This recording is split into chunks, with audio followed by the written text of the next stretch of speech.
दोस्तों, आज आप सुनेंगे प्रसिद्ध लेखक डैन ब्राउन के बहुत ही ज्यादा famous novel Angels and Demons का 7वां और आखिरी भाग हिंदी में। अब तक आपने सुना सर्न के प्रसिद्ध वैज्ञानिक लियोनार्डो वेट्रा की रहस्यमय परिस्थितियों में हत्या हो जाती है और साथ ही हत्यारे उसके द्वारा बनाया गया एंटीमैटर भी चुरा कर ले जाते हैं। सर्न का डायरेक्टर मैक्सिमिलियन कोलर हत्या की जांच के लिए रॉबर्ट लैंगडन नाम के एक अमेरिकन सिम्बोलॉजिस्ट को बुलाता है, क्योंकि ऐसा शक है कि इस हत्या में एक बहुत ही पुराने संगठन इल्यूमिनाटी का हाथ है। लियोनार्डो की बेटी विक्टोरिया और लैंगडन इस केस की जांच पड़ताल कर ही रहे होते हैं कि तभी कोलर को खबर मिलती है कि चोरी हुए एंटीमैटर को रोम में वेटिकन सिटी में कहीं पर देखा गया है। लैंगडन और विक्टोरिया इसकी जांच पड़ताल के लिए वेटिकन पहुंचते हैं। वहां उन्हें पता चलता है कि नए पोप के चुनाव के लिए पूरी दुनिया भर से कार्डिनल्स वहां पर इकट्ठा हैं। वे दोनों वहां के अधिकारियों को समझाने की कोशिश करते हैं कि एंटीमैटर कितना खतरनाक हो सकता है और सारे लोगों की जान खतरे में है, लेकिन स्विस गार्ड का मुख्य ऑफिसर ओलिवेटी उनकी बात पर ध्यान नहीं देता। विक्टोरिया किसी तरह से कैमरलैंगो से संपर्क स्थापित करने में सफल हो जाती है, जो पोप की मौत के बाद उनका कार्यकाल संभाल रहे हैं। कैमरलैंगो उनकी बात पर यकीन करता है और हर तरह से उनकी सहायता करता है। उसी वक्त वहां पर हत्यारे का फोन आता है और उसकी बातों से लैंगडन को आगे की खोज के लिए एक क्लू मिल जाता है। कैमरलैंगो की परमिशन लेकर वे लोग वेटिकन के आर्काइव में जाते हैं और वहां पर एक पुराने दस्तावेज को ढूंढते हैं। काफी देर की खोज पड़ताल के बाद गैलीलियो का लिखा वो दस्तावेज उन्हें मिल जाता है। दूसरी तरफ असैसिन यानी हत्यारा बीबीसी के रिपोर्टर गंथर को कॉल करके उसे सारी बात बता देता है कि 4 मुख्य कार्डिनल्स का अपहरण कर लिया गया है और 8 बजे से शुरू करके हर 1 घंटे में उनकी एक एक करके हत्या कर दी जाएगी। सुरागों में छिपी पहेलियों को हल करते हुए लैंगडन और विक्टोरिया उन जगहों पर तो पहुंच जाते हैं जहां पहले और दूसरे कार्डिनल की हत्या होनी है, लेकिन वे हत्याओं को नहीं रोक पाते। उधर दूसरी तरफ कोलर लियोनार्डो के कमरे में कुछ ढूंढ रहा है। तीसरे सुराग की पहेली को हल करने के लिए लैंगडन को एक बार फिर से आर्काइव में जाने की जरूरत महसूस होती है। वो आर्काइव में चला जाता है। इधर असैसिन मीडिया वालों को फोन करके बता देता है कि 2 कार्डिनल्स की हत्या के साथ साथ 15 दिन पहले पोप की जो मौत हुई थी वो भी असल में इल्यूमिनाटी द्वारा की गई हत्या है। मीडिया ये सारी खबरें प्रसारित करना शुरू कर देता है। कैमरलैंगो और विक्टोरिया जाकर पोप के शरीर की जांच करते हैं और पाते हैं कि उनको वाकई जहर देकर मारा गया है। तब तक लैंगडन वापस आ जाता है और वे लोग उस जगह जाते हैं जहां तीसरे कार्डिनल की हत्या होने वाली है। तभी हत्यारे के पास जानूस का फोन आता है और वो उसे आदेश देता है कि लैंगडन और विक्टोरिया का भी काम तमाम कर दे। तीसरे कार्डिनल की बेरहमी से हत्या करने के बाद वो विक्टोरिया को किडनैप कर लेता है, ओलिवेटी को मार देता है और लैंगडन से काफी देर संघर्ष के बाद अंततः उसे मरा समझकर हत्यारा वहां से चला जाता है। लेकिन असल में लैंगडन किसी तरह से बचने में कामयाब हो जाता है। दूसरी तरफ कैमरलैंगो सम्मेलन को बीच में ही रुकवाकर सारे कार्डिनल्स को सारी बात बता देते हैं। वो रिपोर्टर्स को भी चैपल के अंदर लेकर जाते हैं और उन्हें वो सब कुछ दिखाने के बाद अपना बयान भी देते हैं। उनका ये बयान दिल की गहराइयों से निकला हुआ है और इतना दमदार है कि पूरी दुनिया के लोग उससे प्रभावित हो जाते हैं। असैसिन विक्टोरिया को बेहोश छोड़कर चौथे चर्च में जाता है। लैंगडन पहले से ही वहां मौजूद है। दोनों में काफी देर संघर्ष होता है, लेकिन हत्यारा एक बार फिर से कार्डिनल की हत्या करके वहां से बच निकलने में सफल हो जाता है। सुरागों को हल करते करते लैंगडन आखिरी स्थान यानी पाथ ऑफ इल्यूमिनेशन तक भी पहुंच जाता है। हत्यारा और विक्टोरिया दोनों वहां पर मौजूद हैं। दोनों के बीच खूनी संघर्ष होता है और अंत में हत्यारा मारा जाता है। लैंगडन विक्टोरिया को बताता है कि उन्हें तुरंत वेटिकन जाना होगा, क्योंकि उन लोगों के पास किसी का संदेश आया है कि कोई व्यक्ति आखिरी समय में उन्हें बचाने आ रहा है, लेकिन असल में वो व्यक्ति खुद जानूस है और वो कैमरलैंगो को मारने के लिए वहां आ रहा है। तभी एक हेलीकॉप्टर उनके ऊपर से गुजरकर वेटिकन के बाहर उतरता है और उसमें से वो व्यक्ति उतरता है जिसके बारे में लैंगडन विक्टोरिया को बता ही रहा था। और ये देखकर दोनों हैरान रह जाते हैं कि वो व्यक्ति असल में मैक्सिमिलियन कोलर है। अब आगे अगला अध्याय। उस बुर्ज के हॉलवे की शानो शौकत को देखकर कोलर की जैसे तबीयत खराब हो रही थी। छत में लगा सोने का पत्थर ही शायद 1 साल के लिए कैंसर पर रिसर्च का खर्चा पूरा कर सकता था। जब वे सबसे ऊपरी मंजिल पर पहुंचे और हॉलवे से होकर पोप के ऑफिस की तरफ जाने लगे तो 4 स्विस गार्ड दौड़ते हुए वहां आए। वे थोड़े परेशान थे। कैप्टन, आप यहाँ क्या कर रहे हैं? हमें तो लगा था कि इस आदमी के पास कोई सूचना है जो यह हमें देना चाहता है। वो सिर्फ कैमरलैंगो से ही बात करना चाहता है, रॉचर ने कहा। गार्ड पीछे तो हट गए, लेकिन उन्हें कुछ शक हो रहा था। एक गार्ड ऑफिस की तरफ चला गया, लेकिन बाकी वहीं डटे रहे। वे शक भरी नजरों से रॉचर को देख रहे थे। कोलर को पता था कि वो जिस काम से आया है उसे पूरा करने के लिए वक्त बहुत कम है। वो ये भी जानता था कि हो सकता है आज की रात यहीं पर उसकी मौत भी हो जाए, लेकिन अब इन सब बातों का कोई महत्व नहीं था। वो मौत की कीमत अदा करने को तैयार था। उसने जिंदगी में बहुत कुछ सहन किया था और अब वो कैमरलैंगो जैसे आदमी के कारण अपने काम को नष्ट नहीं होने देना चाहता था। कोलर ने गार्डों के साइड से आगे बढ़ने की कोशिश की, लेकिन उन्होंने उसका रास्ता रोक लिया। इस वक्त कोलर एक आदमकद आईने के ऐन सामने था। अपने विकृत शरीर को देखकर उसे नफरत हो रही थी। उसके अंदर न जाने कब से दबा हुआ गुस्सा ऊपर आ रहा था। इस वक्त वो अपने दुश्मनों के बीच था। इन्हीं लोगों ने उसका आत्मसम्मान छीना था। यही थे वे लोग। इन्हीं लोगों की वजह से वो आज तक औरत के स्पर्श का अनुभव नहीं कर सका था, कभी किसी सम्मान को ग्रहण करने के लिए तनकर खड़ा नहीं हो सका था। इन लोगों के पास कौन सा सच है? कैसे प्रमाण है इनके पास? छी! दंत कथाओं की एक पुरानी किताब, चमत्कारों के वादे। चमत्कार तो विज्ञान करता है, चर्च नहीं। कोलर ने एक पल के लिए अपनी पथरीली आंखों में झांका। आज की रात मैं धर्म के हाथों मारा जा सकता हूँ, लेकिन ऐसा पहली बार थोड़े ही होगा। ये तो पहले भी हो चुका था। और एक पल के लिए कोलर फिर से 11 वर्ष का हो गया, जो फ्रैंकफर्ट के अपने घर में माँ बाप के पास लेटा हुआ था। वो पूरी तरह पसीने से भीगा था। उसे लग रहा था जैसे उसका बदन आग की भट्टी में जल रहा हो। दर्द के मारे उसका बदन ऐंठ रहा था। उसके बिस्तर के बगल में उसके माँ बाप घुटनों के बल बैठे थे। वे पिछले 2 दिनों से इसी तरह बैठे प्रार्थना कर रहे थे। पीछे की तरफ फ्रैंकफर्ट के 3 सबसे अच्छे डॉक्टर खड़े थे। एक डॉक्टर ने कहा, देखिए, मैं आपसे फिर से विचार करने की प्रार्थना करता हूँ। जरा बच्चे की तरफ देखिए। उसका बुखार बढ़ता जा रहा है। वो कितनी तकलीफ में है और खतरे में भी। लेकिन मैक्स को पता था कि उसकी माँ का क्या जवाब होगा। मेरे बच्चे की रक्षा ईश्वर करेंगे, एक दूसरे डॉक्टर ने कहा।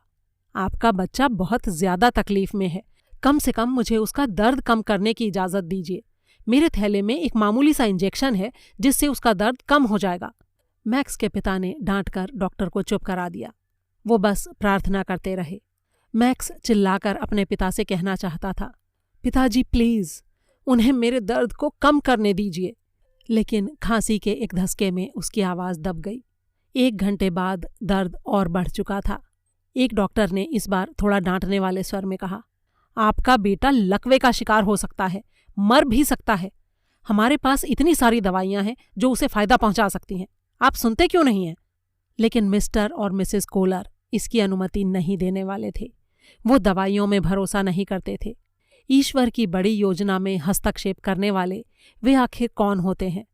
वे और भी मन से प्रार्थना करने लगे, अगर ईश्वर ने हमें इस बच्चे की सौगात दी है तो वो हमारे बच्चे को वापस क्यों बुलाएंगे?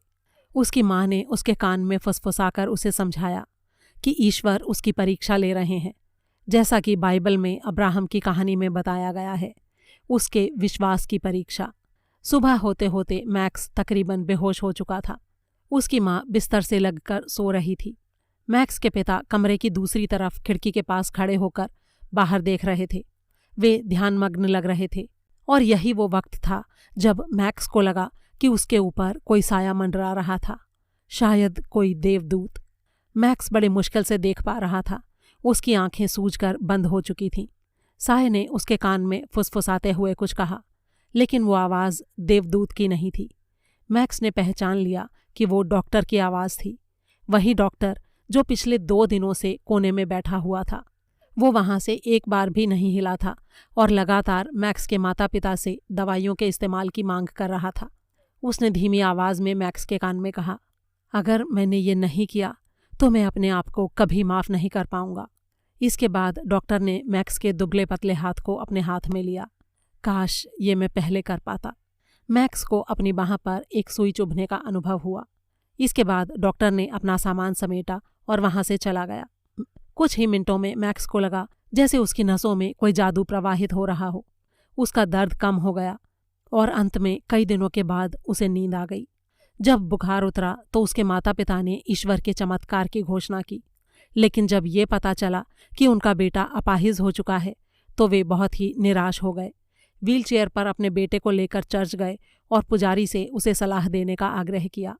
पुजारी ने उनसे कहा, ये तो बस ईश्वर की कृपा थी कि इस बच्चे की जान बच गई, लेकिन क्योंकि इसने ईश्वर में पूरा विश्वास नहीं रखा, इसीलिए उन्होंने इसे अपाहिज होने की सजा दी है। तभी एक स्विस गार्ड ने आगे आकर कुछ कहा और कोलर की तंद्रा भंग हो गई। कैमरलैंगो आपको अंदर बुला रहे हैं। कोलर तेजी से आगे बढ़ गया। मैं उनसे अकेले में मुलाकात करना चाहूंगा, उसने कहा। असंभव, कोई भी व्यक्ति कभी उनसे अकेले में नहीं मिल सकता, ये यहाँ का नियम है, गार्ड ने कहा। रॉचर चिल्ला पड़ा, लेफ्टिनेंट, मुलाकात वैसे होगी जैसे मिस्टर कोलर चाहते हैं। गार्ड को अपने कानों पर यकीन नहीं हुआ। ये रोचर क्या कह रहा था?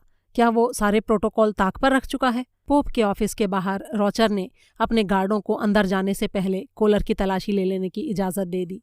व्हीलचेयर में लगे बहुत से इलेक्ट्रॉनिक यंत्रों के कारण उनके मेटल डिटेक्टर कुछ काम नहीं कर पा रहे थे। फिर उसकी विकलांगता की वजह से भी वो तलाशी लेने में संकोच कर रहे थे। उसकी कुर्सी में चिपकी बंदूक को वो कभी तलाश नहीं पाए, ना ही उन दूसरी चीज़ों को बाहर रखवा पाए जिनके बारे में कोलर को यकीन था कि वो आज की घटनाओं को यादगार बना देने वाली हैं।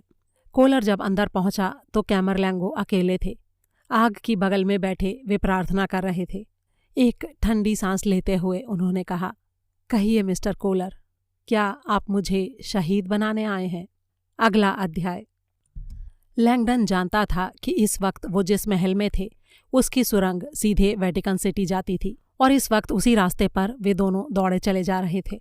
सुरंग में दौड़ते हुए लैंगडन के दिमाग में तरह तरह की तस्वीरें एक दूसरे में गडमड हो रही थीं। कोलर, जानूस, हसैसिन, रॉचर, छठा ब्रांड। हत्यारे ने उससे कहा था कि तुमने छठे ब्रांड के बारे में ज़रूर सुना होगा, ये सबसे शानदार है। लैंगडन को पूरा यकीन था कि उसने छठे ब्रांड के बारे में पहले कभी नहीं सुना था।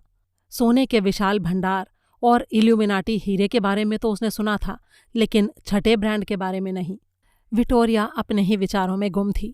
उसे अभी तक यकीन नहीं हो रहा था कि मैक्समिलियन कोलर यहाँ पर कैमरलैंगो को मारने के लिए आया होगा। उसने अचानक कहा, मैक्स एक नंबर का हरामी है रॉबर्ट, लेकिन वो हत्यारा नहीं हो सकता, और मुझे नहीं लगता कि वो मेरे पिता की हत्या में शामिल रहा होगा। रॉबर्ट ने जवाब दिया, हो सकता है कोलर को कई हफ्ते पहले इस प्रोजेक्ट के बारे में पता चल गया हो और वो इसके धार्मिक परिणामों को पसंद ना कर रहा हो। तुम्हारे कहने का मतलब है कि इस बात के लिए उसने मेरे पिता की हत्या कर दी होगी?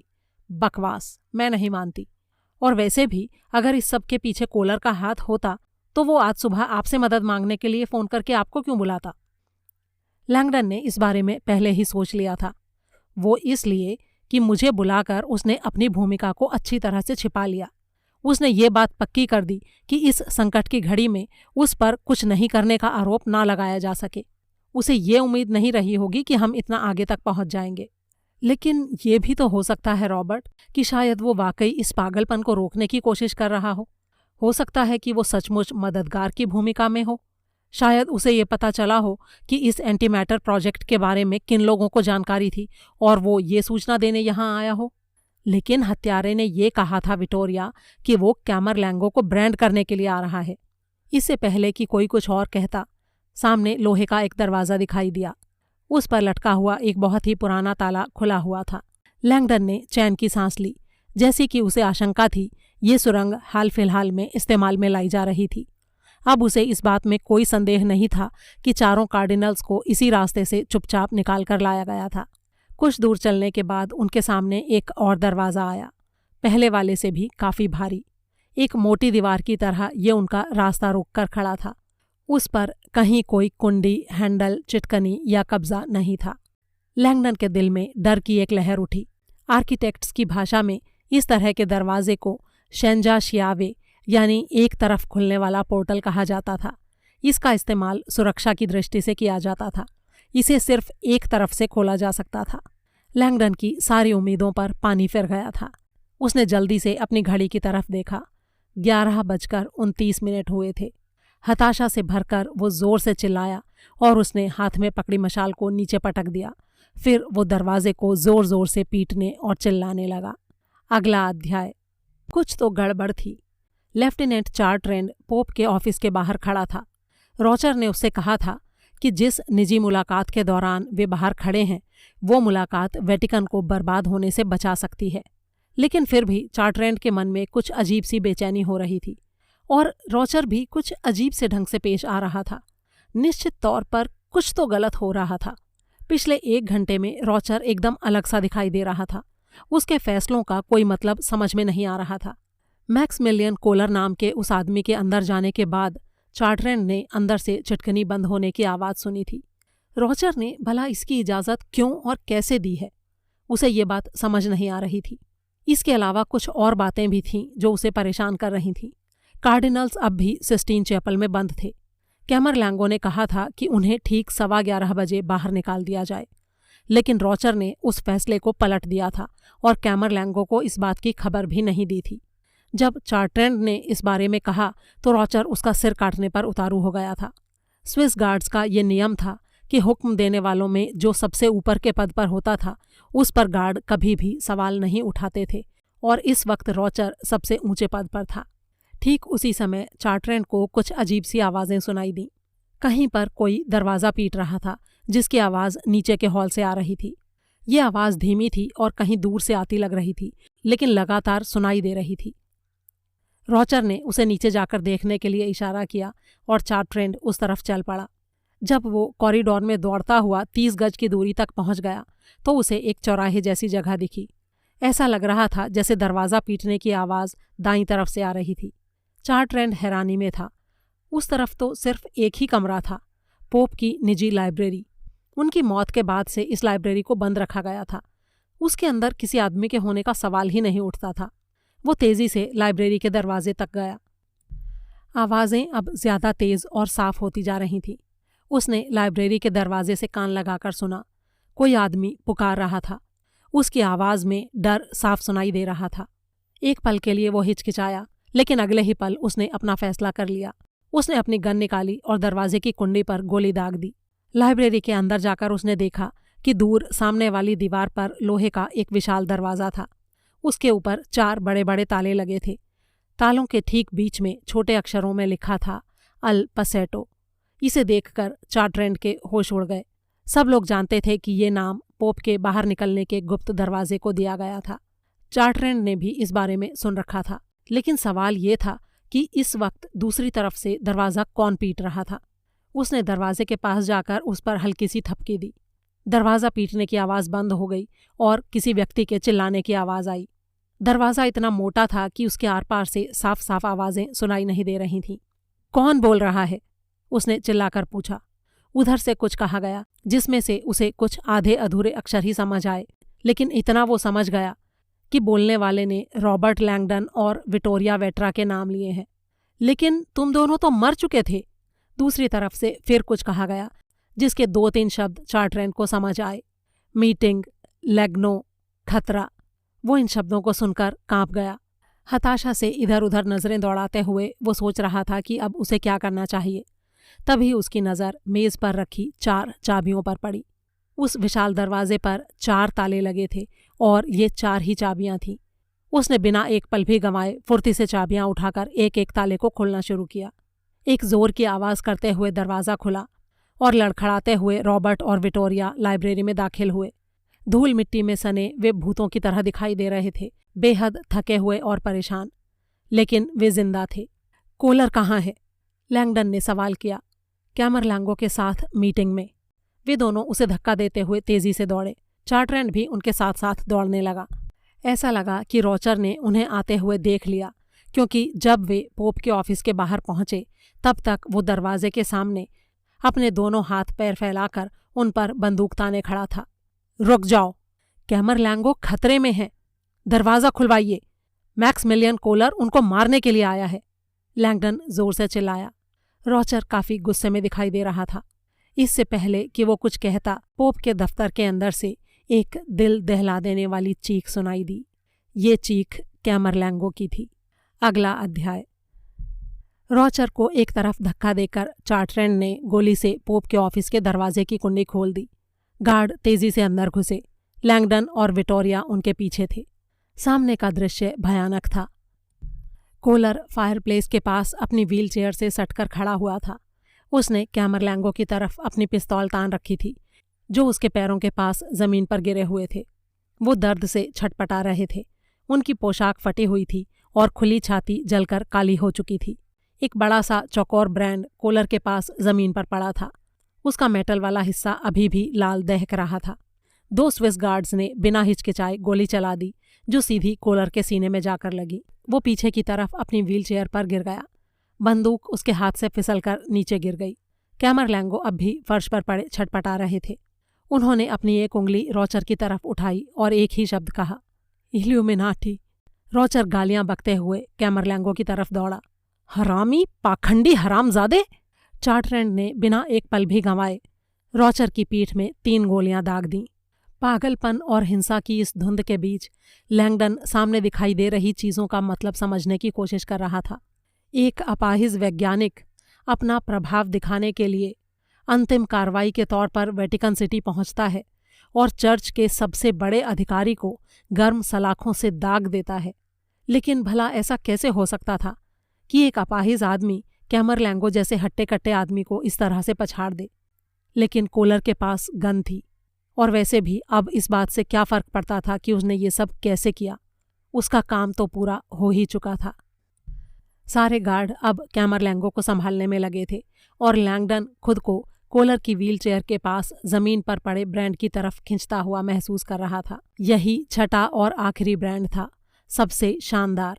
इस पर विज्ञान के चारों तत्वों को एक साथ दिखाया गया था, अर्थ, एयर, फायर और वाटर, और ये एम्बीग्राम का एक बहुत ही शानदार नमूना था। तभी अचानक किसी ने उसके कंधे पर हाथ रखा। लैंगडन को लगा कि शायद वो विक्टोरिया है, लेकिन असल में वो मैक्समिलियन कोलर था। उसकी सांसें अभी भी चल रही थीं। उसने बड़ी ही मुश्किल से धीरे धीरे अपना एक हाथ ऊपर किया और व्हीलचेयर के हत्थे से एक छोटा सा यंत्र बाहर निकाला। ये माचिस की डिबिया के आकार की कोई चीज़ थी। उसे धीरे से लैंगडन के हाथ में थमाते हुए कोलर ने कहा, इसे मीडिया को देना। और फिर वो निढाल होकर गिर गया। लैंगडन ने हैरानी से उस चीज़ की तरफ देखा। उसके ऊपर सोनी RUVI लिखा था। ये एक बहुत ही छोटे आकार का हाथ में लेकर काम करने वाला कैमकॉर्डर था। लैंगडन को कोलर की हिम्मत पर हैरानी हुई। शायद उसने अपना आखिरी आत्महत्या वाला संदेश इसमें रिकॉर्ड किया था, जो वो मीडिया में प्रसारण के लिए देना चाहता था। लैंगडन ने उसे अपनी जैकेट की सबसे भीतर वाली जेब में डाल लिया। बेरहम हत्यारे, तेरा ये संदेश नर्क में सड़ेगा, मन ही मन उसने सोचा। तभी उसे कैमरलैंगो की आवाज़ सुनाई दी। कार्डिनल्स कहाँ हैं? वे अब भी सिस्टीन चैपल में हैं सर। जल्दी बाहर निकालो सबको और मुझे हॉस्पिटल लेकर चलो। अगला अध्याय। लैंगडन, विक्टोरिया और 2 गार्ड हाँफते हुए बसिलिका के मेन गेट की तरफ बढ़ रहे थे। दूसरी कोई भी बेहतर चीज़ नहीं मिलने के कारण उन्होंने घायल कैमरलैंगो को एक पतले से टेबल पर लिटा रखा था। कैमरलैंगो अब बेहोशी की हालत में थे। जब वे लोग पियाजा के बाहर की तरफ जाने वाली सीढ़ियों से उतर रहे थे तो अचानक कुछ ऐसा घटित हुआ जिसकी कल्पना भी नहीं की जा सकती थी। पता नहीं भीड़ से आने वाली आवाज़ों के कारण या रात की ठंडी हवा की वजह से किसी बुरे सपने से जगने वाले आदमी की तरह अचानक कैमरलैंगो की आंखें खुल गईं। वे तनकर बैठ गए। टेबल के आगे का हिस्सा थोड़ा सा झुक गया और कैमरलैंगो नीचे फिसलने लगे। उन चारों ने टेबल को संभालने की कोशिश की, लेकिन तब तक काफ़ी देर हो चुकी थी। कैमरलैंगो नीचे फिसल चुके थे, लेकिन हैरानी की बात यह थी कि वो गिरे नहीं। उनके पैर संगमरमर पर पड़े और वे लहराते हुए खड़े हो गए। एक पल के लिए वो वहीं खड़े रहे। वे काफ़ी बदहवास दिख रहे थे और तभी इससे पहले कि कोई उन्हें रोक पाता, वे आगे झुके और सीढ़ियों से लुढ़क गए। चार्ट्रैंड उन्हें संभालने के लिए तेजी से आगे बढ़ा, लेकिन कैमरलैंगो नाराज होकर बोले, छोड़ दो मुझे, छोड़ दो। उनकी आंखें अजीब तरीके से लाल हो रही थीं और उनका लबादा खिसक कर नीचे कमर तक पहुंच चुका था। भीड़ से आह की आवाज़ें उठीं। ऐसा लगा जैसे एक पल में ही वो आवाज़ें वहां से निकलकर पूरी दुनिया में फैल गई हों। खटाखट कैमरे चालू होने लगे और फ्लैश बल्ब चमकने लगे। मीडिया के पर्दों पर हर जगह अब कैमरलैंगो की खुली और ब्रांड की हुई छाती नजर आ रही थी। बड़ी बड़ी तस्वीरें, पूरे दर्दनाक विस्तार के साथ। चारों तरफ हंगामे और अफरा तफरी का माहौल बन गया। ऐसा लग रहा था जैसे कैमरलैंगो पर किसी सदमे के बाद अर्ध बेहोशी की अवस्था छाई हुई थी। अचानक ऐसे लगा जैसे उनके ऊपर कोई महान शक्तिशाली शैतान हावी हो गया था। वे पागलों की तरह बड़बड़ा रहे थे, जैसे अदृश्य आत्माओं को कुछ कह रहे हों। उन्होंने अपने हाथ आसमान की तरफ उठा रखे थे और वे ऊपर देख रहे थे। अचानक वो जोर से चिल्लाए, हाँ बोलो, हाँ मैं तुम्हें सुन सकता हूँ। विक्टोरिया के चेहरे का रंग उड़ा हुआ था। वो सदमे में है। उन्हें हैलुसिनेशन हो रहा है कि वो ईश्वर से बातें कर रहे हैं। किसी को इन्हें रोकना होगा। लैंगडन के मन में सहानुभूति की एक तेज लहर उठी। ये एक बहुत ही दुखदाई और शर्मनाक अंत था। उन्हें ऐसी अवस्था में अस्पताल में होना चाहिए था, सारी दुनिया के आगे तमाशा बनते हुए नहीं। कैमरलैंगो अभी भी हाथ ऊपर उठाए कह रहे थे, मैं तुम्हें सुन सकता हूँ ईश्वर। अचानक पूरी भीड़ में चुप्पी छा गई। हर व्यक्ति अपने टीवी के सामने स्तब्ध सांस रोके खड़ा था। कैमरलैंगो अब सीढ़ियों पर खड़े थे, पूरी दुनिया के सामने बाहें फैलाए। देखने में इस वक्त वे बिल्कुल ईसा मसीह की तरह लग रहे थे, नंगे बदन, घायल, पूरी दुनिया के सामने।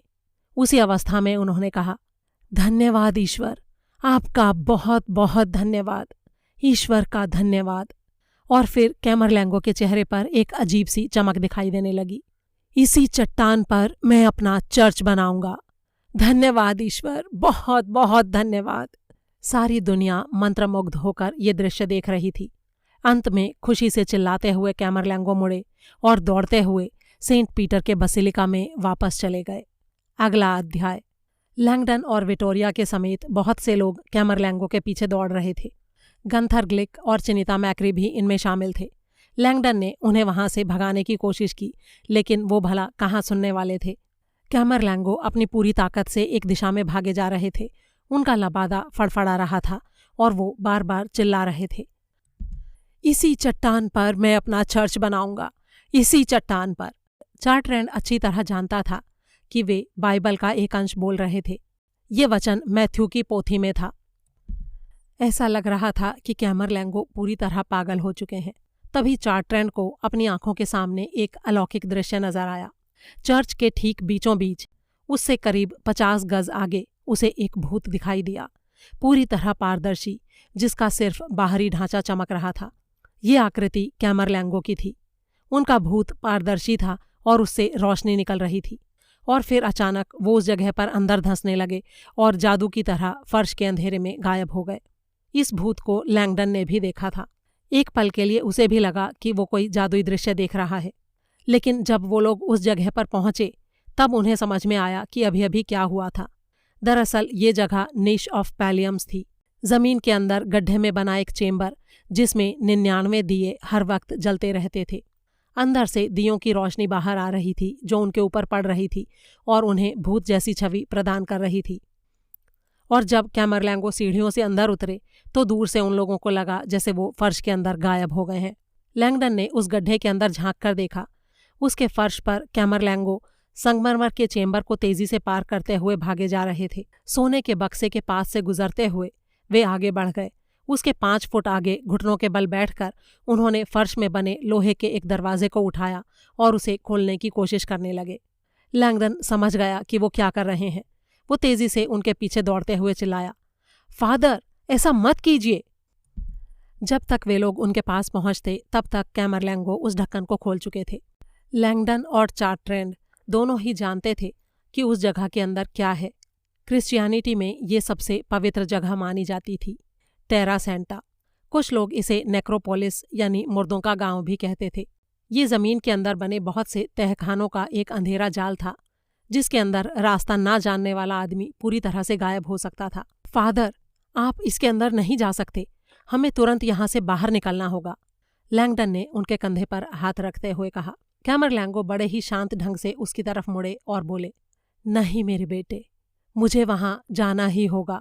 मुझे अभी अभी एक संदेश मिला है, मुझे एक दिव्य ज्ञान हुआ है। मुझे पता है कि एंटीमैटर कहाँ रखा गया है। इस चट्टान के ऊपर मैं अपना चर्च बनाऊंगा। यही वो संदेश है और इसका अर्थ बिल्कुल साफ है। लैंगडन जानता था कि ये शब्द ईसा मसीह ने कहे थे जब उन्होंने पीटर को अपना पहला शिष्य बनाया था। लेकिन उस बात का भला इन सब चीज़ों से क्या लेना देना था? कैमरलैंगो अब तेजी से बोल रहे थे। इल्यूमिनाटी ने विनाश के उस यंत्र को इस चर्च की नींव के साथ रख दिया है, इसकी बुनियाद में, ठीक उसी चट्टान के साथ जिस पर इस चर्च की बुनियाद रखी गई है। और मुझे पता है कि वो चट्टान कहाँ पर है। यहीं पर है वो चट्टान, पिएट्रो एला पिएट्रा, यानी पीटर ही चट्टान है। एंटीमैटर सेंट पीटर के मकबरे के ऊपर रखा है। और एक पल में ही लैंगडन को जैसे सब कुछ समझ में आ गया। ईश्वर में पीटर की श्रद्धा इतनी मजबूत थी कि ईसा मसीह उन्हें चट्टान कहा करते थे, कभी नहीं डिगने वाला वो शिष्य जिसके कंधों पर ईसा मसीह अपना चर्च बनाएंगे। इसी जगह यानी वेटिकन हिल पर पीटर को सलीब पर लटकाकर दफनाया गया था।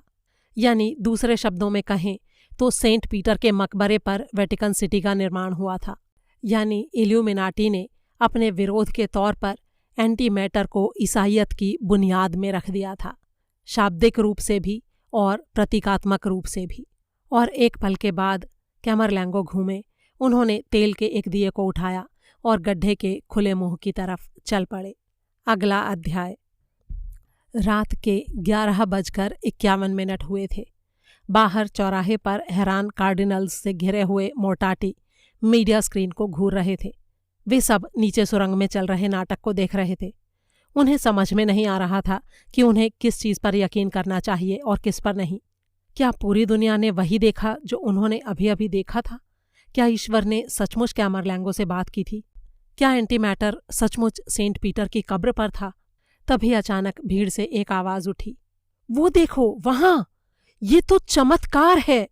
और फिर सारी दुनिया ने देखा सेंट पीटर की कब्र पर रखा एंटीमैटर का वो डिब्बा, नेक्रोपोलिस के अंधेरे में छुपा हुआ, पतला सा, खतरनाक।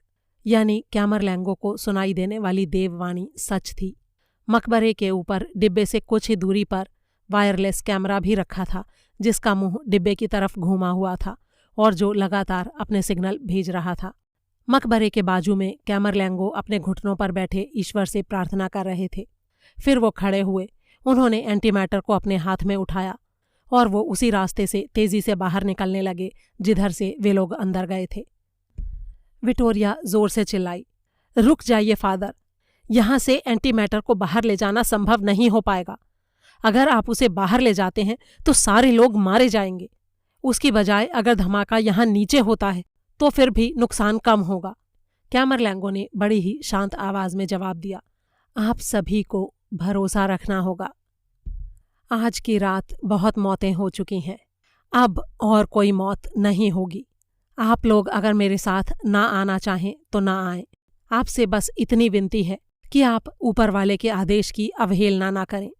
मुझे जो करने का आदेश मिला है वो काम मुझे करने दीजिए प्लीज़। मुझे इस चर्च को बचाना है और वो मैं बचा कर रहूँगा।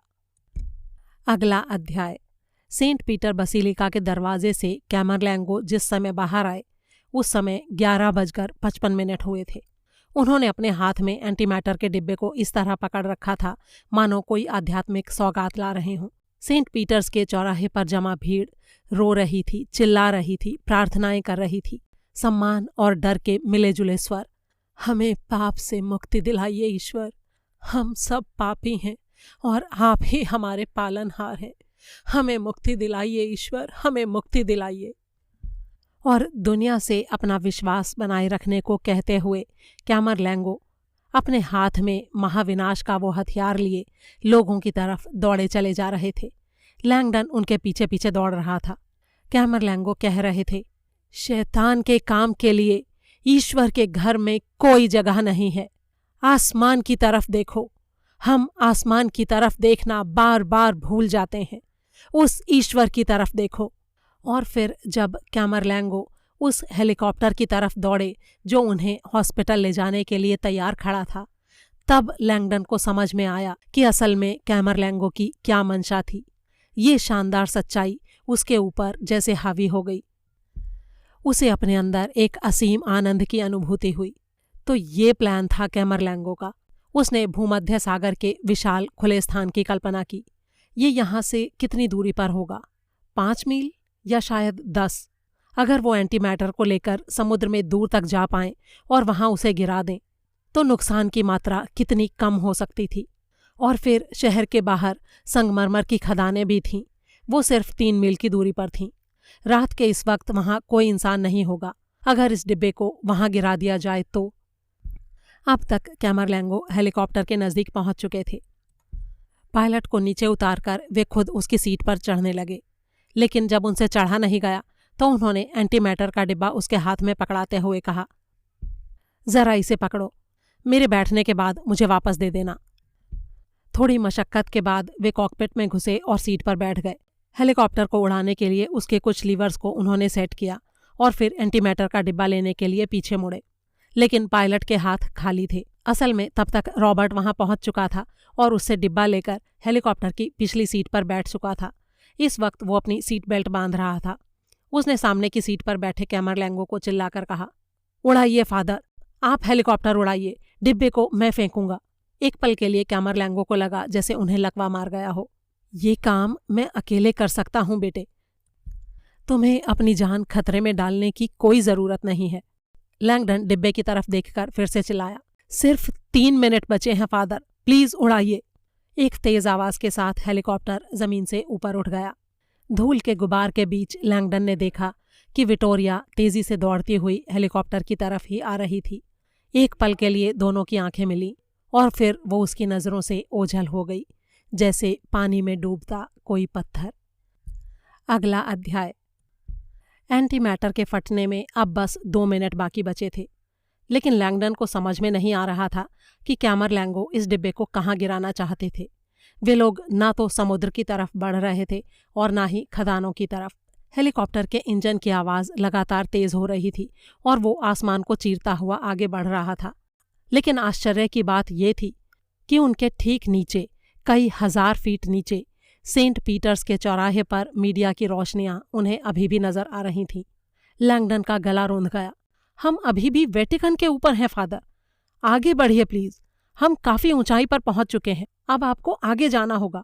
हम एंटी मैटर को वेटिकन सिटी के ऊपर नहीं गिरा सकते। कैमरलैंगो ने कोई जवाब नहीं दिया। हमारे पास 1.5 मिनट से भी कम का समय बचा है फादर। खदानें बस यहाँ से कुछ मील ही दूर हैं, हम कुछ ही सेकंड में वहां पहुंच सकते हैं। कैमरलैंगो ने बड़े ही शांत स्वर में कहा, नहीं, ये बहुत खतरनाक होगा। मैं माफ़ी चाहता हूँ। मैं नहीं चाहता था कि आप मेरे साथ आते मेरे दोस्त, लेकिन आपने वाकई बहुत बड़ा त्याग किया है। लेकिन कोई तो जगह होगी जहाँ हम जा सकते हैं। हाँ, है ना, हम ऊपर जा सकते हैं और हम वहीं जा रहे हैं। सिर्फ इसी तरीके से हम तसल्ली कर सकते हैं कि हमारे अलावा और किसी की जान ना जाए। और अब लैंगडन को समझ में आया कि असल में कैमरलैंगो एंटी मैटर को गिराना चाहते ही नहीं थे। वो बस इसे वेटिकन सिटी से जितनी दूर संभव हो उतनी दूर ले जाना चाहते थे, और इसीलिए वे नहीं चाहते थे कि रॉबर्ट उनके साथ आए। ये एक तरफा यात्रा थी। अगला अध्याय। सेंट पीटर्स के चौराहे पर खड़े लोगों की निगाहें आसमान में ही जमी थीं। सबके दिल धड़क रहे थे। कुछ लोग प्रार्थना कर रहे थे, कुछ चुपचाप खड़े थे और कुछ रो रहे थे।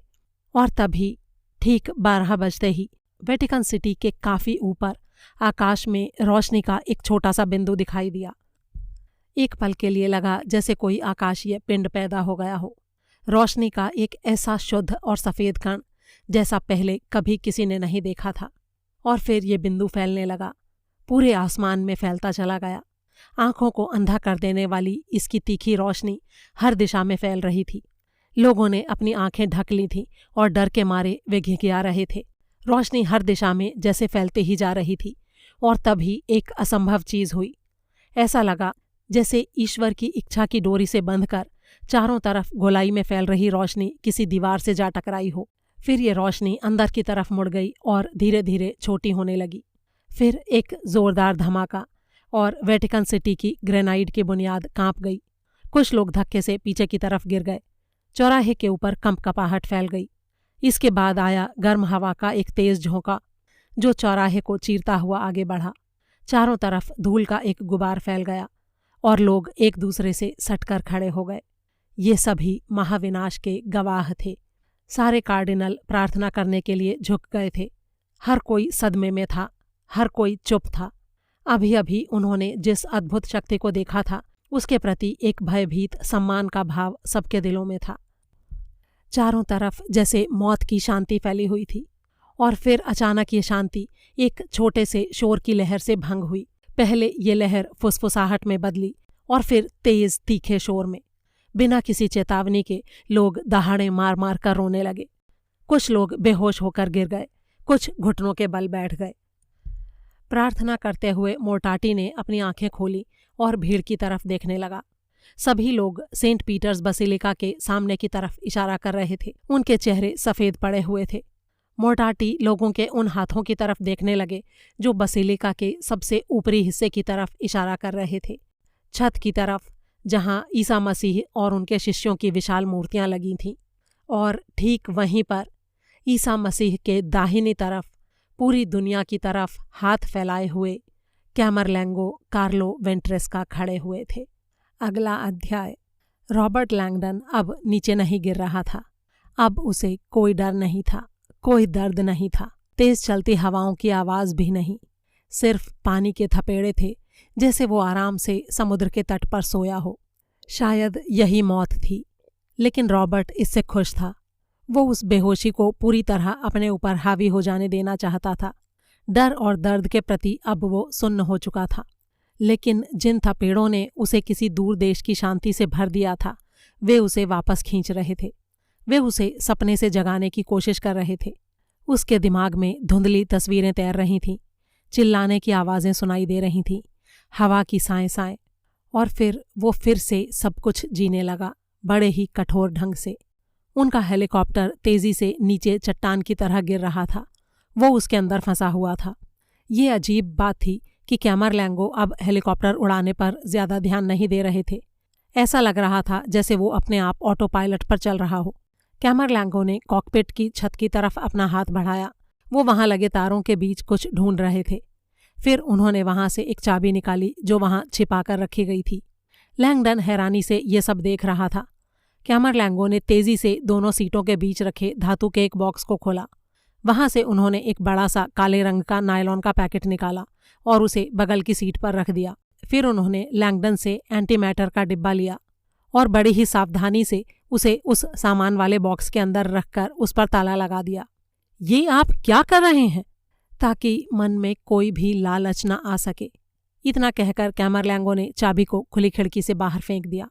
फिर उन्होंने नायलॉन के पैकेट को बाहर निकाला और उसके हैंडल के बीच अपना हाथ फंसा दिया।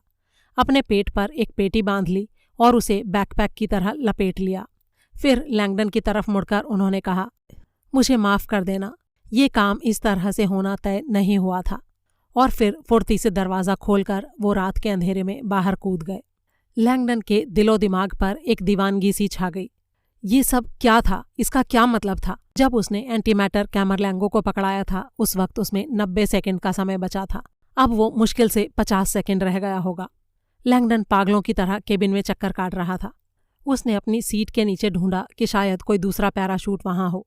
40 सेकंड, लेकिन उसे कुछ नहीं मिला। कोई ना कोई विकल्प तो होगा। 35 सेकंड। वो हेलीकॉप्टर के दरवाजे की तरफ बढ़ा और नीचे रोम की रोशनियों को देखने लगा। 31 सेकंड। और फिर उसने फैसला कर लिया। उसके साथ वाली सीट पर एक बड़ा सा तिरपाल का टुकड़ा पड़ा था। वो उसे उठाकर हेलीकॉप्टर से नीचे कूद गया। धरती की ओर तेजी से गिरते हुए उसे अपने ऊपर एक तेज धमाका सुनाई दिया। उसके हाथ में पकड़े तिरपाल का कुछ हिस्सा सुलगने लगा, लेकिन उसने उसे छोड़ा नहीं। उसके हाथ पर अनुभव हो रहे तनाव की वजह से उसे ये पता चल रहा था कि तिरपाल के कारण उसके नीचे गिरने की रफ्तार थोड़ी कम हो रही थी। इस बात में तो खैर कोई शक था ही नहीं कि उसका जिंदा बचना संभव नहीं था। जैसे ही वो जमीन पर गिरेगा वो चकनाचूर हो जाएगा। वो सिर्फ इतना समझ पा रहा था कि उसके सिर के ऊपर रखा तिरपाल इतना बड़ा था कि उससे उसके नीचे गिरने की गति में थोड़ी कमी आ सकती थी। इसके अलावा अब उसके पास और कोई उम्मीद नहीं थी।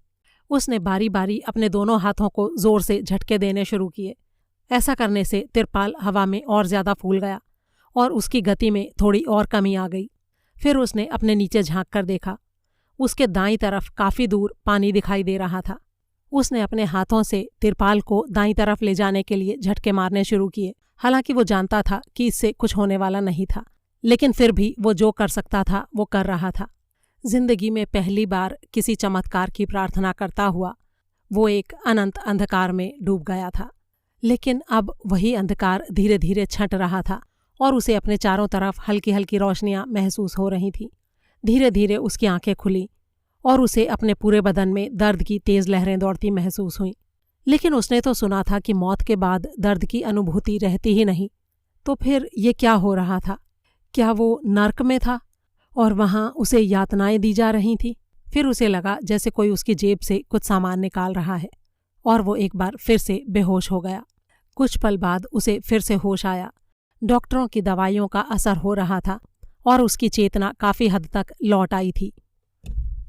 उसका इलाज करने वाले डॉक्टर ने उसे बताया कि वो कुछ ही देर पहले आसमान से टाइबर नदी में आकर गिरा था।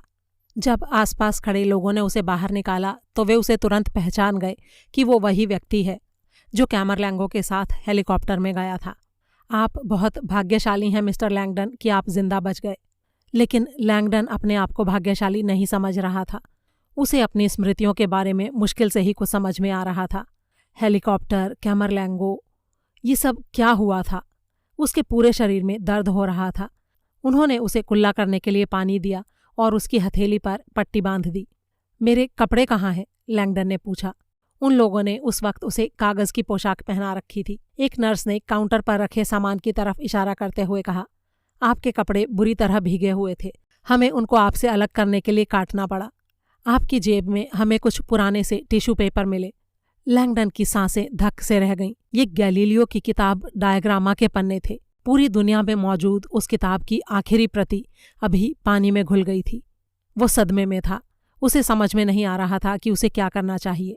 वो बस घूर घूर कर देख रहा था। हमने आपके सारे सामानों को सुरक्षित रख दिया है, आपका पर्स, कैमकॉर्डर और पेन। मैंने कैमकॉर्डर को सुखाने की भी कोशिश की। मेरे पास कोई कैमकॉर्डर नहीं है, लैंगडन ने कहा। नर्स ने वो सारा सामान लाकर उसके सामने रख दिया और तब उसे याद आया कि ये वो कैमकॉर्डर था जिसे कोलर ने उसे दिया था और कहा था कि वो उसे मीडिया को दिखाए।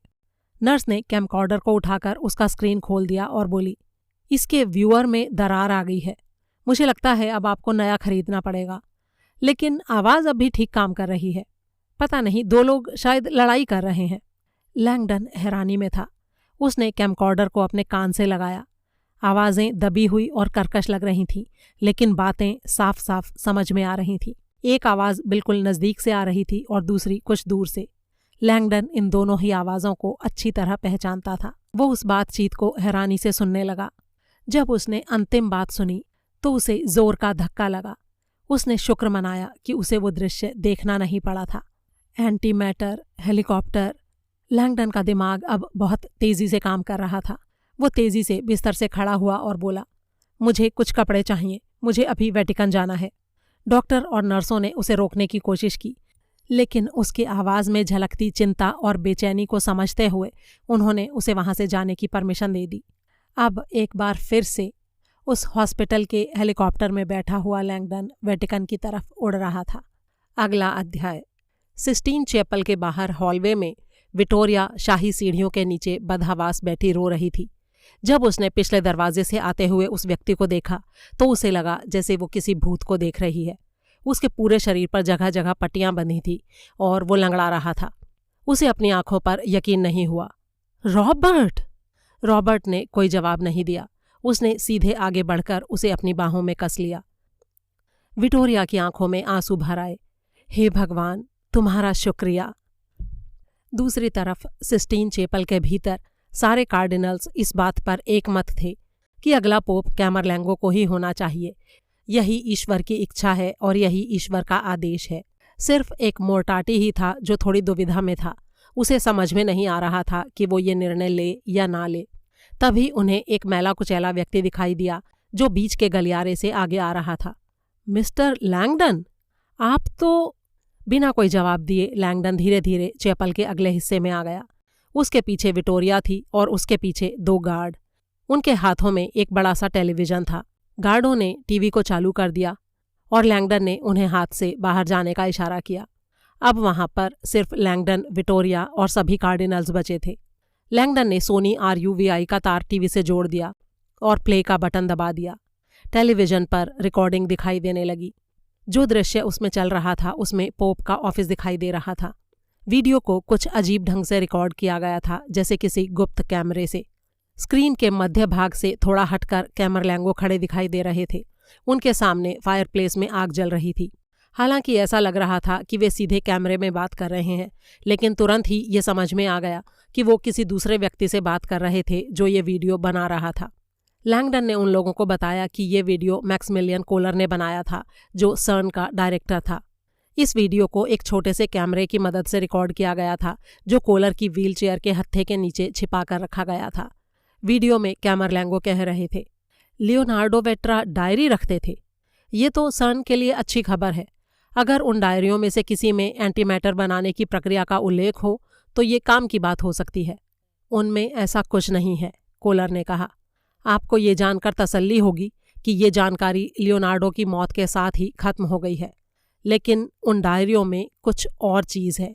उनमें उस मीटिंग के बारे में लिखा है जो पिछले महीने आपके और लियोनार्डो के बीच हुई थी। कैमरलैंगो थोड़ा परेशान नजर आए। तुम अंदर कैसे आ गए? रॉचर ने तुमको रोका क्यों नहीं? इसलिए क्योंकि रॉचर को सच का पता है। मैंने उसे पहले ही फोन करके बता दिया है कि आपने क्या क्या किया है। मैंने चाहे जो भी किया हो, लेकिन रॉचर एक स्विस गार्ड है और इस चर्च के प्रति उसकी वफादारी इतनी ज्यादा है कि वो किसी भी हाल में कैमरलैंगो से ज्यादा एक वैज्ञानिक की बात का यकीन नहीं करेगा। सही कहा आपने मिस्टर कैमरलैंगो, वो वाकई इतना वफादार है कि उसे मेरी बात पर यकीन नहीं हुआ। तब मुझे आखिर उसे सबूत दिखाना पड़ा, तब उसने मेरी बात मानी। अब आप अपने मुंह से सच कबूलेंगे या मैं आपको सारी बातें सुनाऊं? कैमरलैंगो अजीब ढंग से हंसे। ठीक है, मैं ही बताता हूं, कोलर ने कहा। करीब 1 महीने पहले लियोनार्डो वेट्रा ने पोप के साथ मिलने के लिए आपसे आग्रह किया था। आपने वो मीटिंग फिक्स करवा दी क्योंकि पोप को लियोनार्डो का काम बहुत पसंद था। लियोनार्डो बड़े ही गुपचुप ढंग से रोम आया। उसने आपको और पोप को बताया कि उसने एक ऐसी खोज की है जिसका बहुत गहरा धार्मिक अर्थ है। उसने ये साबित कर दिया था कि दुनिया के निर्माण का जो धार्मिक सिद्धांत है, यानी जेनेसिस, वो वाकई सच है। और वो इस प्रयोग के धार्मिक और आध्यात्मिक पहलू के बारे में बात करने के लिए यहाँ आया है। लियोनार्डो के वापस जाने के बाद आप उसका काम देखने के लिए सर्न गए। आप उसकी लैब में भी गए। उसने आपको सब कुछ दिखाया, एंटीमैटर का बॉक्स भी। रोम वापस आकर आपने पोप को वो सब बताया जो आपने देखा था। और फिर आपने मेरे दोस्त लियोनार्डो की हत्या करवा दी। और फिर कैमरे में हलचल हुई। फ्रेम में कोलर का हाथ नजर आया। ऐसा लगा कि वो कुर्सी के नीचे बंधी किसी चीज को बाहर निकाल रहा था। अगले ही पल उसके हाथ में एक गन थी और ये गन सीधी कैमरलैंगो पर तनी हुई थी।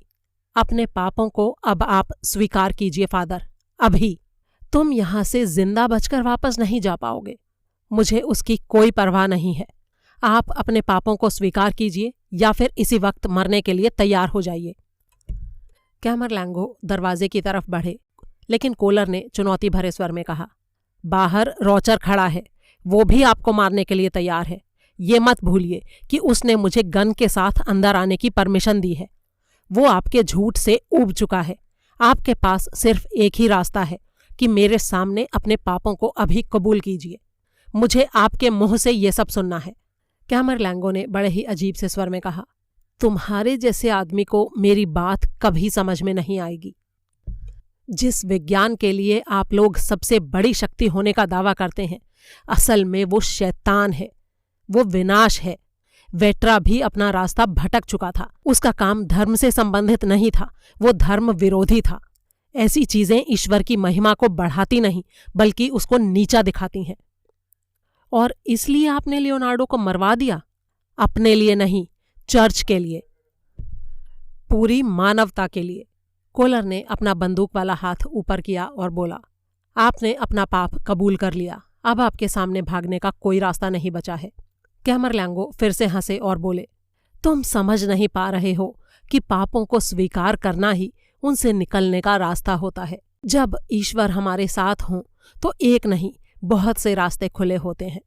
इतना कहकर कैमरलैंगो ने अपने लबादे को गर्दन से पकड़कर जोर से फाड़ दिया। अब उनकी खुली छाती दिखाई दे रही थी। ये आप क्या कर रहे हैं? कोलर हड़बड़ा गया। बिना कोई जवाब दिए कैमरलैंगो फायरप्लेस के पास गए। दहकते अंगारों के बीच रखी किसी चीज को उन्होंने उठाया।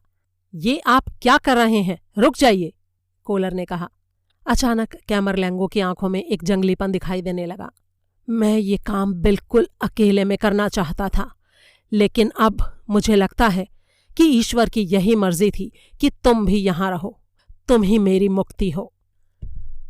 और फिर कैमरलैंगो ने उस ब्रांड को अपनी ही छाती पर दाग दिया। फिर फुर्ती से उसे कोलर के पैरों के पास फेंक कर वो जमीन पर गिरकर तड़पने और चिल्लाने लगे। इसके बाद बहुत तेजी से घटनाएं हुईं। स्विस गार्ड तेजी से कमरे के अंदर घुसे। साउंड ट्रैक में गोली चलने की आवाज़ सुनाई दी। कोलर ने अपनी छाती को पकड़ा हुआ था, उसे गोली लगी थी। वो पीछे की तरफ अपनी व्हीलचेयर पर गिरता दिखाई दे रहा था। रॉचर गार्डों को कोलर पर गोली चलाने से रोकना चाह रहा था। कैमरलैंगो अब भी फर्श पर पड़े कराह रहे थे। उन्होंने करवट ली और रॉचर की तरफ तेजी से उंगली दिखाते हुए कहा, ये इल्यूमिनाटी है। रॉचर गालियां देते हुए उनकी तरफ लपका और चार्ट्रेंड ने उसके ऊपर 3 गोलियां दागकर उसे वहीं ढेर कर दिया। इसके बाद गार्ड घायल कैमरलैंगो की तरफ बढ़े और उसी समय वीडियो में हैरान लैंगडन का चेहरा नजर आया, जो व्हीलचेयर की बगल में घुटने के बल खड़ा ब्रांड को देख रहा था। तभी फ्रेम जोर जोर से हिलने लगा। कोलर को थोड़ा होश आ गया था और वो व्हीलचेयर के हत्थे के नीचे फंसाए हुए कैमकॉर्डर को निकालने की कोशिश कर रहा था। फिर उसने कैमकॉर्डर लैंगडन को थमाते हुए कहा, इसे मीडिया को दे देना। और फिर टीवी की स्क्रीन ब्लैंक हो गई। अगला अध्याय। कैमरलैंगो अब पहले से काफ़ी बेहतर महसूस कर रहे थे। स्विस गार्ड्स ने उनकी छाती पर पट्टी लगा दी थी, उनको नहलाया था और उन्हें ताज़ा धुले कपड़े पहनाए थे। जलन कम करने के लिए उनको मॉर्फिन का इंजेक्शन भी दिया गया था। बाहर चौराहे से लोगों के गाने की आवाज़ें उनके कानों में पड़ रही थीं।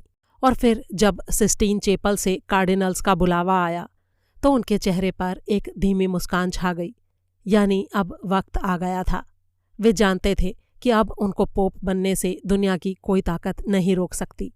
मन ही मन आनंदित होते हुए वे गार्ड्स के साथ चैपल की तरफ चल दिए। अंदर दाखिल होते ही जो सबसे पहला दृश्य उन्हें नजर आया वो था वेदी पर खड़ा रॉबर्ट लैंगडन। उनका मुंह खुला का खुला रह गया। ऐसा भला कैसे संभव है? उतनी ऊंचाई से गिरकर भी कोई कैसे जिंदा रह सकता है? कहीं ये भूत तो नहीं? और इससे भी बुरी बात यह थी कि उस भूत के बगल में रखा टेलीविजन एक ही दृश्य को बार बार दिखा रहा था। कैमरलैंगो उस दृश्य को अच्छी तरह से जानते थे, लेकिन समझ नहीं पा रहे थे कि यह हुआ कैसे। यानी इन लोगों को सब कुछ पता चल गया था। उन्होंने अपनी आंखें मूंद लीं। ये सब लोग मुझे घूर क्यों रहे हैं? क्या ये लोग मेरे काम की सादगी को देख नहीं पा रहे? क्या वे इसकी ज़रूरत का अनुभव नहीं कर पा रहे? कितने नादान हैं ये लोग। उन्होंने अपनी आंखें खोली और कहना शुरू किया, मैं अब और चुप नहीं रह सकता था। कौन सा पाप बड़ा है? अपने दुश्मनों की हत्या या फिर ईश्वर की आस्था को चुपचाप मरते हुए देखना? क्या आप बाहर से आती लोगों की आवाज़ें सुन नहीं पा रहे हैं? वे आनंद में मग्न हैं, वे गा रहे हैं। कितना पवित्र था ये सब। इल्यूमिनाटी, विज्ञान और शैतान मिलकर एक। लोगों के मन में बसे पुराने भय को जगाओ और फिर उसे कुचल दो।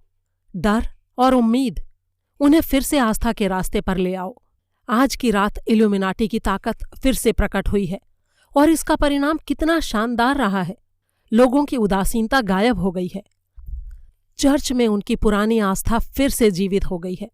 इल्यूमिनाटी का डर पूरी दुनिया में बिजली की तरह फैला और उसी डर ने लोगों को एकता के सूत्र में बांध दिया। ईश्वर की महिमा ने आखिरकार अंधकार को हरा दिया। पूरी दुनिया में हर रोज विज्ञान के चमत्कारों की खबरें आती हैं, लेकिन धर्म के मामले में ऐसा कब हुआ था? सदियों पहले। धर्म को एक चमत्कार की जरूरत थी। धर्म को फिर से जिंदा करने के लिए, सोई हुई दुनिया को जगाने के लिए, उन्हें अच्छे कर्मों के रास्ते पर वापस लाने के लिए, आस्था को फिर से स्थापित करने के लिए। और अगर मैंने इसके लिए ये सब किया तो क्या बुरा किया? मोर्टाटी ने चुप्पी तोड़ी। लेकिन बैजिया और बाकी तीनों लोग, तुम उनकी हत्या कैसे कर पाए कार्लो? वो लोग वैसे भी नेतृत्व करने वाले लोग नहीं थे। वो बदलाव चाहने वाले लोग थे, उदारवादी थे, पुराने तौर तरीकों को छोड़कर नई दुनिया को गले लगाने के लिए तैयार थे। चर्च को ऐसे लोगों की जरूरत नहीं है, और वैसे भी मरकर उनको जितना फायदा हुआ वो जिंदा रहकर कभी नहीं होता। अब दुनिया उनको हमेशा शहीदों की तरह याद करेगी। और वैसे भी उनको मैंने नहीं मारा, उनको तो हसैसिन ने मारा है, एक विधर्मी ने, जिसे धोखे से ये सोचने के लिए मजबूर किया गया था कि वो इल्यूमिनाटी के लिए काम कर रहा है। मैंने उसे कहा था, मैं ही जानूस हूं, मैं अपनी ताकत साबित करूंगा, और मैंने अपनी ताकत साबित कर दी। और वैसे भी उन चारों को जो तकलीफ हुई, मैं खुद भी तो उसमें शरीक था। वही तकलीफ मैंने खुद भी झेली है।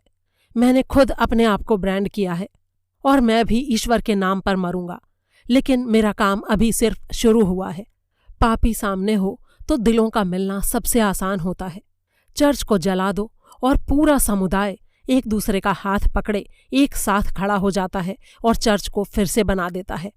यही तो आज की रात हुआ है। डर ने लोगों को एक साथ लाकर खड़ा कर दिया है, ईश्वर के सामने हाथ जोड़े, घुटने टेके। इल्यूमिनाटी तो कब के खत्म हो चुके थे, बस उनकी कहानी जिंदा थी। मैंने सिर्फ इतना किया कि उस कहानी को सबके सामने लाकर खड़ा कर दिया, और ये सब कुछ सिर्फ इसलिए ताकि लोग ईश्वर के चमत्कार को एक बार फिर से देख सकें, महसूस कर सकें। लेकिन वो ब्रांड? मोर्टाटी की आवाज़ गुस्से से भरी थी। इस बात का कैमरलैंगो ने कोई जवाब नहीं दिया। मोर्टाटी के पास ये जानने का कोई तरीका नहीं था कि इन ब्रांड्स को 1 सदी से भी पहले चर्च ने जब्त कर लिया था। उन्हें तालों के अंदर रखा गया था, पोप की निजी अलमारी में। इस अलमारी की चाबी पोप अपने बाद वाले पोप को सौंपते थे। कैमरलैंगो ने उस चाबी को चुरा लिया था और उसमें रखी सारी चीज़ों को देखा था। इन चीज़ों के बारे में तरह तरह की कहानियां प्रचलित थीं। कैमरलैंगो ने उन ब्रांड्स को चुरा लिया और उन्हीं सारी कहानियों का फायदा उठाया। मोर्टाटी की आंखों में आंसू भर आए थे। लेकिन तुमने इतने पर ही बस नहीं किया कार्लो, तुमने हिज होलीनेस को भी। इससे आगे वो बोल नहीं पाया, लेकिन पोप का नाम सुनते ही कैमरलैंगो का गुस्सा भड़क गया। मैंने जो किया बहुत अच्छा किया।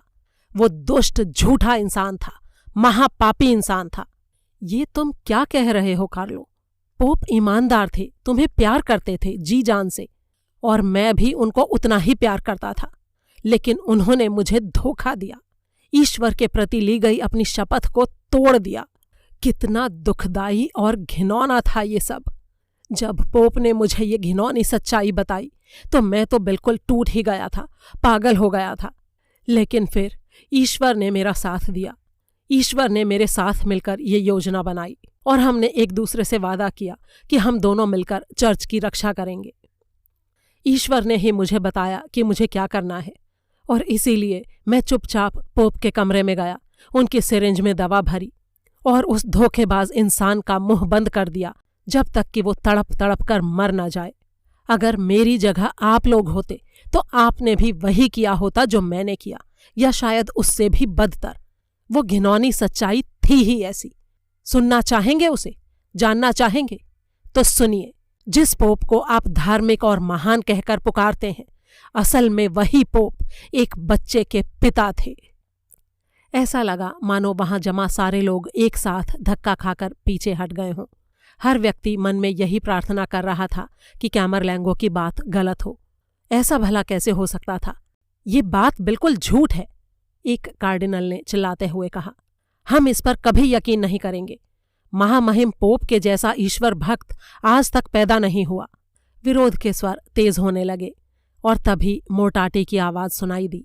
दोस्तों, कैमरलैंगो सच कह रहे हैं। पोप वाकई एक बच्चे के पिता थे। सारे कार्डिनल डर से सिहर गए। कैमरलैंगो भी सन्न रह गया। आपको पता था? कैसे? ये बात आपको कैसे पता चली? एक गहरी सांस लेकर मोर्टाटी ने कहा, जब महामहिम पोप का चुनाव हुआ था तो मैं डेविल्स एडवोकेट बना था। एक साथ कई लोगों के मुंह से सर्द आहें निकलीं। डेविल्स एडवोकेट वो अधिकारी होता था जो वेटिकन के अंदर होने वाले किसी भी घपले की जांच करता था। जब भी पोप का चुनाव होने वाला होता था तो उनके किसी भी अपराध या बुरे कामों की सूचना मिलने पर उसकी गोपनीय जांच की जाती थी। इसके लिए एक कार्डिनल को नियुक्त किया जाता था जो डेविल्स एडवोकेट का काम करता था। वो इस बात की तहकीकात करता था कि किसी भी योग्य कार्डिनल को पोप के पद पर नियुक्ति के योग्य क्यों नहीं माना जाना चाहिए, और इस डेविल्स एडवोकेट की पहचान कभी भी किसी के ऊपर जाहिर नहीं की जाती थी। मोर्टाटी ने अपनी बात दोहराई। मुझे इस बात की जानकारी उस दौरान हुई जब मैं डेविल्स एडवोकेट था। मैंने महामहिम पोप से इस बारे में सवाल किया और उन्होंने अपनी गलती स्वीकार की। उन्होंने मुझे अपनी पूरी कहानी सुनाई और मुझसे कहा कि मैं उनकी पूरी बात सुनूं और फिर अपने दिल से ये फैसला करूं कि इस बात को किसी के सामने जाहिर करना चाहिए या नहीं।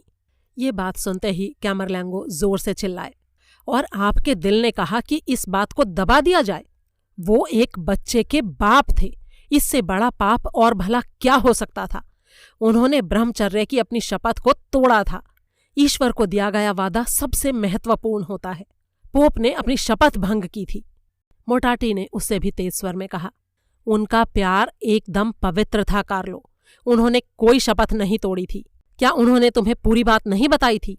और कैमरलैंगो को याद आया कि पोप उसे अपनी सफाई देने के लिए बुला रहे थे, बार बार पुकार रहे थे, लेकिन वो तेजी से उनकी बात सुने बिना ही उनके दफ्तर से निकल आया था।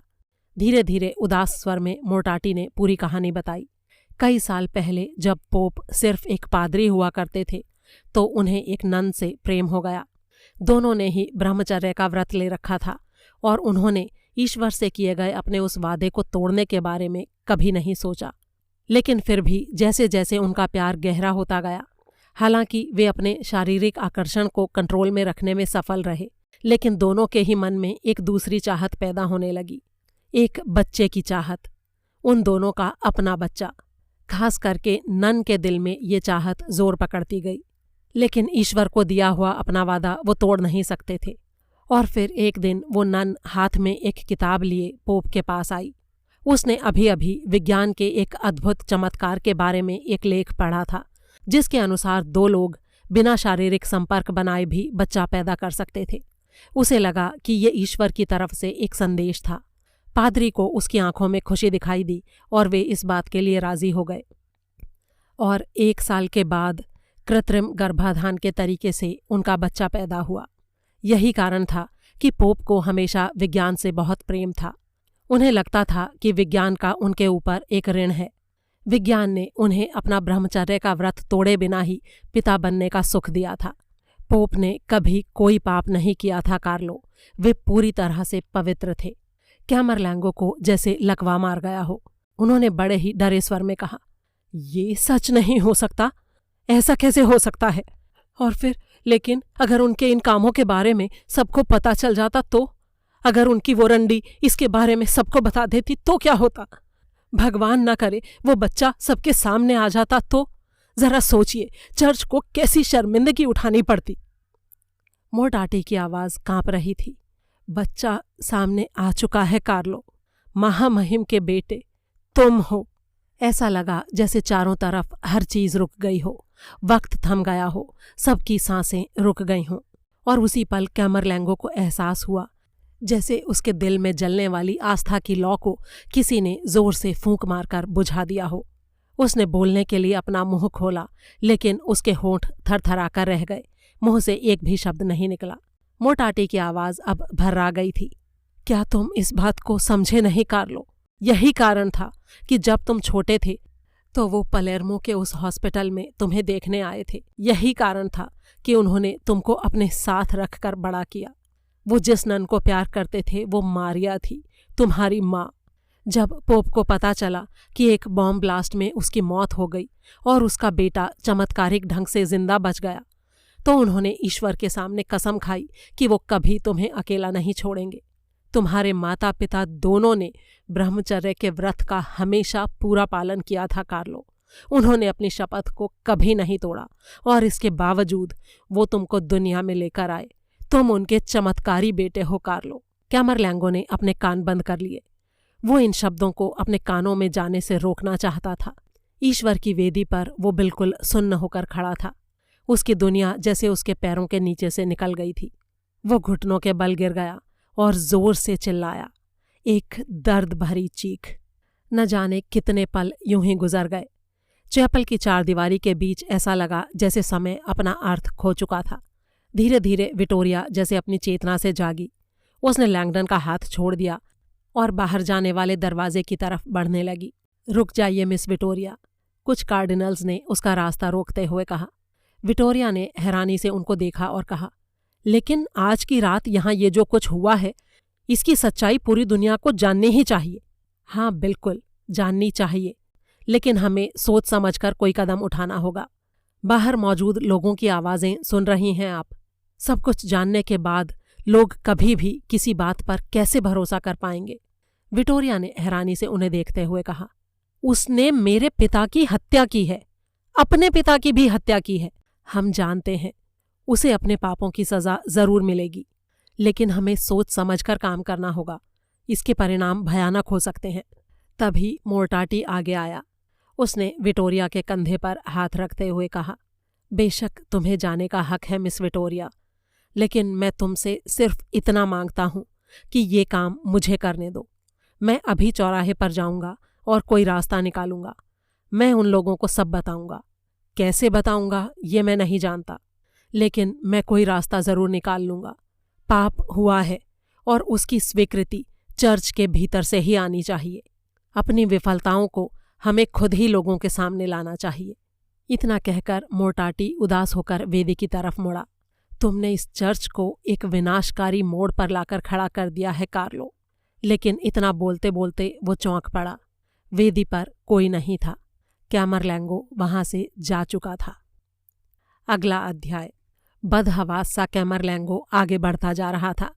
उसका लबादा हवा में सरसरा रहा था। उसके दिल में डर और बेचैनी की तरंगें सी उठ रही थीं। उसने कभी कल्पना भी नहीं की थी कि आज की रात का अंत इस तरह से होगा। कहीं ईश्वर ने उसे त्याग तो नहीं दिया। उसके कान ईश्वर की वाणी सुनने के लिए बेचैन थे, लेकिन उसे सिर्फ चुप्पी सुनाई दे रही थी। तो क्या यही ईश्वर की इच्छा थी कि नफरत और कलंक से चर्च नष्ट हो जाएगा? नहीं, ऐसा नहीं हो सकता। और फिर उसे अपने सामने नजर आया एक संकेत। हल्की रोशनी में दिखाई देती एक मामूली सी चीज, लकड़ी का बना एक सलीब और उसके ऊपर लटके ईसा मसीह। उसी पल उसके सामने स्पष्ट हो गया कि ईश्वर की क्या मर्जी थी। ईश्वर जिससे प्यार करता है उससे वो सबसे बड़ी कुर्बानी भी मांगता है, और चर्च की मुक्ति का अब सिर्फ यही एक रास्ता था। पैलियम के गड्ढे में उतरते हुए कैमरलैंगो को लग रहा था जैसे वो हवा में तैर रहा हो। तेज कदमों से गड्ढे के अंदर उतरते हुए वो उस जगह जा पहुंचा जहां 99 दिए जल रहे थे। उसने एक दिए को उठाया और नीचे जाने के लिए तैयार हो गया, लेकिन आगे बढ़ते हुए उसके कदम एक बार फिर रुक गए। उसे कुछ गड़बड़ लग रही थी। एक अकेली चुप्पी वाली मौत, इससे भला ईश्वर का मकसद कैसे पूरा होगा? ईसा मसीह ने पूरी दुनिया के सामने कष्ट झेले थे, उसे भी वही करना होगा। अगला अध्याय। सिस्टीन चैपल में शोर शराबे के बीच 3 मिनट का समय बीत चुका था, लेकिन कोई कैमरलैंगो को नहीं ढूंढ पाया था। मोर्टाटी पूरे वेटिकन की तलाशी का आदेश देने ही वाला था कि सेंट पीटर्स के चौराहे के बाहर खुशी की तेज आवाजें सुनाई दीं। पूरा आसमान उन आवाजों से गूंज रहा था। सब लोग तेजी से चौराहे की तरफ लपके। मीडिया की रोशनी और कैमरे सभी बसीलिका की तरफ मुड़े हुए थे। पोप की पवित्र बालकनी में आगे वाले ऊंचे हिस्से के ठीक बीचों बीच कैमरलैंगो कार्लो वेंट्रेस्का आसमान की तरफ हाथ उठाए खड़ा था। दूर से वो पवित्रता की मूर्ति जैसा लग रहा था, सफ़ेद कपड़े पहने, रोशनी से सराबोर। कैमरलैंगो ने अपने हाथ आगे की तरफ मोड़ लिए और सिर प्रार्थना की मुद्रा में झुका दिया। पैलियम के गड्ढे में ईश्वर के आदेश का पालन करते हुए उसने अपने शरीर को तेल से पूरी तरह भिगो लिया था। उसके बाल, उसका चेहरा, उसके कपड़े, उन सबको दियों के तेल से तर कर दिया था, और वहीं से वो अपने साथ लेकर आया था एक छोटा सा सुनहरे रंग का लाइटर जो दियों को जलाने के काम आता था। एक पल के लिए उसने सामने इकट्ठी भीड़ पर नजर डाली, जो खुशी और आनंद के अतिरेक में रो रहे थे, चिल्ला रहे थे और गा रहे थे। और फिर कैमरलैंगो की उंगली ने लाइटर का बटन दबा दिया। एक तेज ज्वाला ऊपर की तरफ उठी और उसका शरीर उस ज्वाला में समा गया। ये ज्वाला मानो अनंत काल तक धधकती रही। सारी दुनिया इसकी गवाह बनी थी। रोशनी तेज और तेज होती जा रही थी, और फिर धीरे धीरे ज्वाला कम हो गई। अब वहां सिर्फ धुएं का बादल दिखाई दे रहा था जो वेटिकन सिटी से आसमान की तरफ उठ रहा था। अगला अध्याय। वेटिकन में सुबह बहुत देर से आई। सुबह सुबह हुई तेज बारिश ने सेंट पीटर्स के चौराहे पर लोगों की भीड़ को थोड़ा कम कर दिया था। मीडिया अभी तक वहीं जमा था और अपने वैनों में दुबक कर बैठा था। वे सब कल शाम की घटनाओं के बारे में बता रहे थे। पूरी दुनिया भर के चर्चों के अंदर लोगों की भारी भीड़ थी। ये सोचने विचारने का वक्त था। सारे धर्मों के अंदर बहुत सारे सवाल थे और उनके उत्तर और ज्यादा सवालों को जन्म दे रहे थे। वेटिकन अब तक चुप था। उन्होंने इसके बारे में अभी तक कोई स्टेटमेंट नहीं जारी किया था। अंदर वेटिकन की गुफा के भीतर कार्डिनल मोर्टाटी पोप के खुले हुए ताबूत के सामने झुके हुए थे। उन्होंने आगे बढ़कर उस इंसान के काले पड़ गए खुले मुंह को बंद कर दिया। महामहिम पोप अब शांत मुद्रा में दिखाई दे रहे थे। मोर्टाटी के हाथ में सोने का एक कलश था जिसमें कैमरलैंगो की राख भरी थी। इस राख को मोर्टाटी खुद इकट्ठा करके वहां लाए थे। उस कलश को उन्होंने पोप के ताबूत के भीतर रख दिया। फिर वो धीमे स्वर में बुदबुदाए, अपने नादान पुत्र को माफ कर दीजिएगा महामहिम। और फिर ताबूत को बंद करके वे बाहर आ गए। और कुछ देर बाद सिस्टीन चैपल के भीतर सारे कार्डिनल्स की सर्वसम्मति से उन्हें नया पोप चुन लिया गया। अंतिम अध्याय। अपने अपने घर वापस जाने से पहले लैंगडन और विक्टोरिया ने कुछ दिन एक दूसरे के साथ बिताने का फैसला किया था। उस वक्त वे अपने होटल के शानदार कमरे में बैठे बातें कर रहे थे जब अचानक किसी ने उनका दरवाज़ा खटखटाया। लैंगडन ने दरवाज़ा खोला। ये लेफ्टिनेंट चार्ट्रेंड था। उसके साथ कुछ स्विस गार्ड और भी थे। उसने वेटिकन के सील से बंद एक लिफाफा लैंगडन को पकड़ाते हुए कहा, महामहिम मोर्टाटी ने मुझे आपको ये देने को कहा है। लैंगडन ने लिफाफा खोलकर उसमें रखी चिट्ठी को पढ़ना शुरू किया। मिस्टर लैंगडन और मिस वेट्रा, हालांकि मैं दिल की गहराई से चाहता हूँ कि पिछले 24 घंटों की घटनाओं के बारे में आप लोग विवेक से काम लें, लेकिन आपने अब तक जितना किया है उससे ज़्यादा मैं आपसे नहीं मांग सकता। इसलिए मैं विनम्रतापूर्वक अपनी बात वापस लेता हूँ और आपसे आग्रह करता हूँ कि आप वही करें जो आपका दिल आपसे कहे।